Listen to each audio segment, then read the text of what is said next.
এই অটো যাবা? হ্যাঁ যাবো, উঠেন। মুনা আমার স্ত্রী এখানে? ও একটা দুধের শিশু নিয়ে এখানে অটো চালাচ্ছে? বিষয়টা কি আমাকে জানতেই হবে।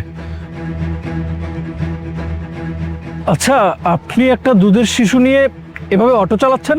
আসলে কি যে বলবো স্যার আপনাকে, ছোট বাচ্চা নিয়ে অটো চালাইতেছি, এটা তো আসলে ইচ্ছা করে না, নিশ্চয়ই কোনো না কোনো কারণ আছে। শুধু শুধু আপনি সব কথা ছাড়েন, আপনি উঠুন, আপনাকে আমি পৌঁছে দিয়ে আসি।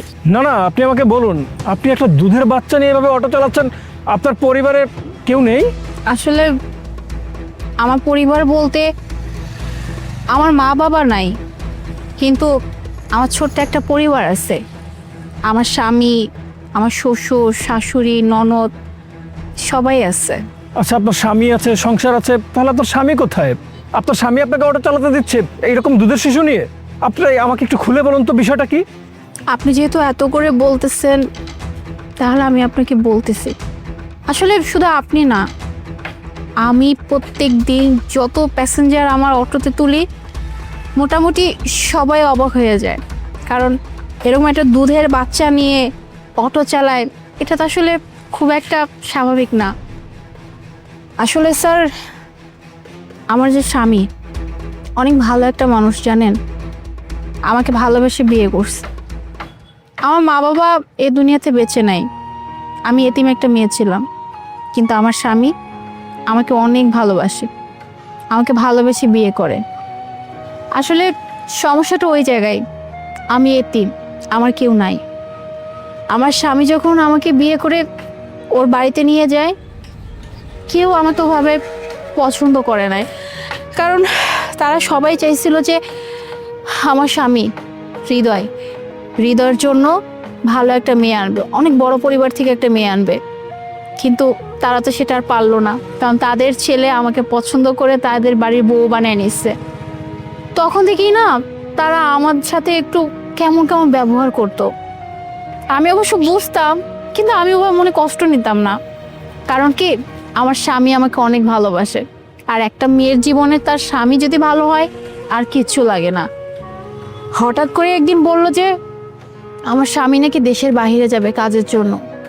আমিও না বলি নাই, ওর একটা ভবিষ্যৎ আছে, ও দেশের বাইরে চলে যায়। কিন্তু তখন আমি প্রেগনেন্ট হই, আর তখন না সব থেকে বড় বিপদটা আমার জীবনে নেমে আসে। যখন আমার শ্বশুরবাড়ি সবাই জানতে পারছে যে আমার পেটে কন্যা সন্তান, তারা কেউ আর খুশি না, কারণ তারা সবাই চাইছিল যে তাদের জন্য ছেলে হয়। একই তো আমি এতিম, তার উপরে আমার পেটে কন্যা সন্তান। আপনি জানেন স্যার, যখন থেকে জানছে যে আমার পেটে কন্যা সন্তান, আমার উপরে যে কি অত্যাচার শুরু করছে। আমাকে ঠিক মতো খেতে দিত না, কিচ্ছু না। আমি তাদেরকে অনেক অনুরোধ করতাম যে আমার পেটে তো বাচ্চা, তোমরা আমাকে কয়টা খাইতে দাও, আমি না খাইতে আমার বাচ্চাটা খাবার পাবে না, আমার বাচ্চাটা ভালো থাকবে না। কিন্তু কেউ আমার কথা শুনতো না। আমার ননদ জানেন, আমার গায়ে পর্যন্ত হাত তুলতো, কারণ আমার একদমই সহ্য করতে পারতো না। তারা সবসময় এটা বলতো যে তাদের ছেলেকে নাকি আমি বশ করছি, আমি বশ করে নাকি তাদের ছেলের ঘাড়ে আমি চাপছি। তারা নাকি চাইছিল তাদের ছেলের জন্য কোটিপতি একটা ঘর থেকে অনেক কোটিপতি একটা মেয়ে আনবে, কিন্তু আমার স্বামী তো আমাকে বিয়ে করেছে। আমি তাদেরকে অনেক বলতাম যে আপনারা আমার সাথে এমন করবেন না, কিন্তু জানেন কোনো কথাই শুনতো না। এরকম করতে করতে আমার বাচ্চাটা দুনিয়াতে আসলো। আর আর আমার স্বামীর সাথে না আমাকে কথা বলতে দিত না, জানেন। আর আমার স্বামী তো দেশের বাইরে, ও তো কাজে ব্যস্ত। যখনই ফোন দিত আমার কথা বলতো, তখনই সবাই বলতো যে ও তো কাজ করতেছে, ও তো ব্যস্ত আছে, ও ভালো আছে, চিন্তা করিস না।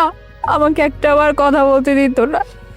আর বাচ্চাটা যখন দুনিয়াতে আসলো, তারা বলছে আমাকে বাড়িতে নাকি থাকতে দিবে না। আমি এত করে বলছি আপনাদের ছেলে আসুক, আপনাদের ছেলে আসার পর আপনাদের ছেলে যা বলবে আমি তাই শুনবো।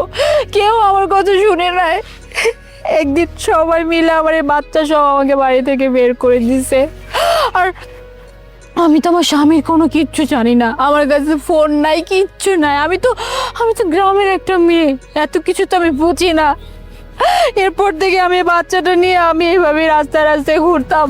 পরে পরে একটা চাচা আমাকে একটু আশ্রয় দেয়। আশ্রয় দেওয়ার পরে আমাকে এই অটোটা কিনে দিচ্ছে, কারণ ওর ওর জন্য দুধ তো কিনতে হবে বলেন। তারপর থেকে আমি এই অটো চালাই। কিন্তু আমি প্রত্যেকটা মুহূর্ত আল্লাহর কাছে দোয়া করি, আল্লাহ যেন একটা বার আমার স্বামীকে আমার সামনে এনে দেয়। আমি জানি ও আমাকে হয়তো বা খুঁজতেছে, কিন্তু ও আমার খোঁজ পাইতেছে না, কারণ আমার শ্বশুরবাড়ির লোকজন না জানে ওকে কি কি বলছে কি করছে আমি জানি না। কিন্তু আমি খুব করে চাই যে আমার মেয়ের বাবা যেন অন্তত একটা বারের জন্য হইলো আমার সামনে আসুক। আচ্ছা, আমার এখানে একটা কনফিউশন আছে। আপনার স্বামী আপনাকে এত ভালোবাসতো, আপনি তাহলে আপনার স্বামীর সাথে কেন যোগাযোগ করেননি? আমি তো বললাম স্যার, আমি কিভাবে জানাবো তাকে বলেন? আমি না জানি তার ফোন নাম্বার, না জানি ঠিকানা, সে তো দেশের বাইরে। আর আমার কাছে তো কোনো কিচ্ছু নাই যে আমি আমার স্বামীর খোঁজ করব, কিছু করব। এর জন্য তাকে প্রত্যেকটা মুহূর্ত আল্লাহর কাছে শুধু একটু ফরিয়াদ করি যেন আল্লাহ আমার স্বামীকে আমার চোখের সামনে এনে দেয়। আল্লাহ তোমার ফরিয়াদ শুনেছে, তোমার স্বামী তোমার সামনেই আছে। তুমি তুমি এতদিন কোথায় ছিলা? তুমি জানো আমি তোমার কত খুঁজছি। তোমার তোমার এই মেয়েটা কতটা কষ্ট করতেছে তুমি জানো? আমরা কত কষ্টে জীবনযাপন করতেছি। কোথায় ছিলা তুমি বলো? তুমি কেন খোঁজ করো না আমাদের? তোমার সাথে এত ঘটনা ঘটে গেছে, অথচ আমাকে কি জানানো হয়েছে জানো?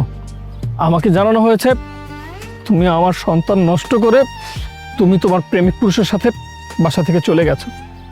এই খবরটা জানতে পারার পর আমার কতটা কষ্ট হয়েছে তুমি বুঝতে পারছো?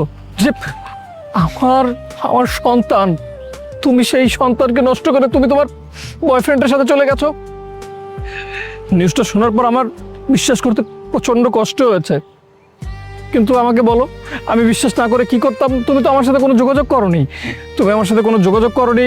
আর আমার বাবা মা আমাকে এই ইনফরমেশনই দিয়েছে, আর তাদের কথা বিশ্বাস না করে আমি কোথায় যেতাম বলো? তারপর আমার মনে একটা সন্দেহ ছিল যে আমার মুনা, যাকে আমি ভালোবেসে বিয়ে করেছি, আমার মনে এসব করতে পারে না। আমি তোমাকে কত জায়গায় খুঁজেছি কিন্তু কোথাও পাইনি। আত্মীয় স্বজন যাদের সাথে আমার পরিচয় ছিল সবার সাথে আমি যোগাযোগ করেছি, কিন্তু তুমি কোথাও যাওনি। আজকে আল্লাহর কি অশেষ রহমত, দেখো আমি তোমাকে এই রাস্তায় খুঁজে পেলাম। যাই হোক, আমি এত কথা শুনতে চাই না, তুমি এখন আমার সাথে চলো। না হৃদয়, তুই এটা কি বলতেছো? তুমি আমাকে ওই বাড়িতে নিয়ে যাবো। ওই বাড়িতে গেলে তোমার মা, তোমার বাবা, তোমার বোন কেউ এই বাচ্চাকে মেনে নেবে না। ওরা আমার বাচ্চা ক্ষতি করে ফেলবে। আমি ওই বাড়িতে যাব না। মোনা, আমার স্ত্রী সন্তানের জন্য আমি একাই যথেষ্ট। আর ওরা তোমার সাথে যে অন্যায় অপরাধ করেছে না, তার সাজা আমি কিভাবে দেই তুমি শুধু দেখবা। আমার বাচ্চা আর আমার স্ত্রীকে ওরা আবার আঙুলের টোকা দিবে, সেটা আমি কখনোই সহ্য করবো না। আর ওদের যে কি হাল করব তুমি নিজ চোখে দেবে। আর তুমি এখন অন্য কোথাও যাবে না, তুমি তোমার স্বামীর সংসারে যাবা, তুমি তোমার নিজের পরিবারে যাবা। চলো, আর একটা কথা বলবা না, আমি তোমাদেরকে ছাড়া আর এক মুহূর্ত থাকতে পারবো না। চুপ।